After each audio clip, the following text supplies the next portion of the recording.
Halo semuanya, pada pertemuan kali ini kita akan membahas pembahasan penting tentang bagaimana manusia hidup bergerak dan berinteraksi dalam masyarakat.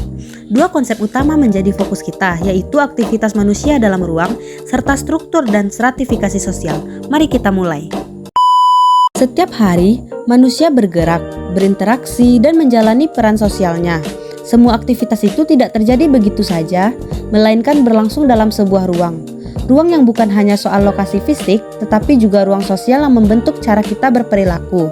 Ruang menjadi wadah di mana kita beraktivitas. Ada ruang publik seperti taman, sekolah, pasar, atau jalan raya. Ada pula ruang privat, ruang keluarga, hingga ruang digital di media sosial. Di setiap ruang, manusia melakukan berbagai aktivitas, seperti belajar, berinteraksi, atau sekedar melepas penat. Aktivitas ini mencerminkan identitas kita, nilai yang kita anut, dan peran kita dalam masyarakat. Ruang juga mempengaruhi perilaku. Cara kita bertindak di ruang publik tentu berbeda dengan di ruang pribadi. Disinilah kita bisa melihat bagaimana ruang membentuk pola interaksi sosial manusia. Namun, aktivitas manusia dalam ruang tidak bisa dilepaskan dari struktur sosial yang membentuk masyarakat. Struktur sosial adalah pola hubungan yang teratur dalam masyarakat. Ia mengatur bagaimana kita berperan, bagaimana kita berinteraksi, dan bagaimana norma bekerja.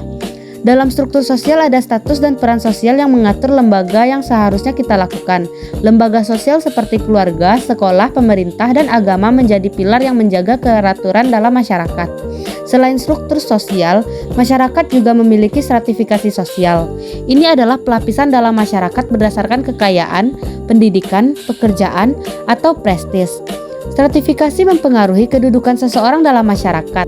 Siapa yang memiliki akses lebih besar, siapa yang memiliki kekuasaan, dan bagaimana kesempatan sosial didistribusikan. Mobilitas sosial menunjukkan bahwa manusia bisa bergerak naik atau turun dalam lapisan sosial ini, tergantung usaha, kesempatan, dan faktor lingkungan.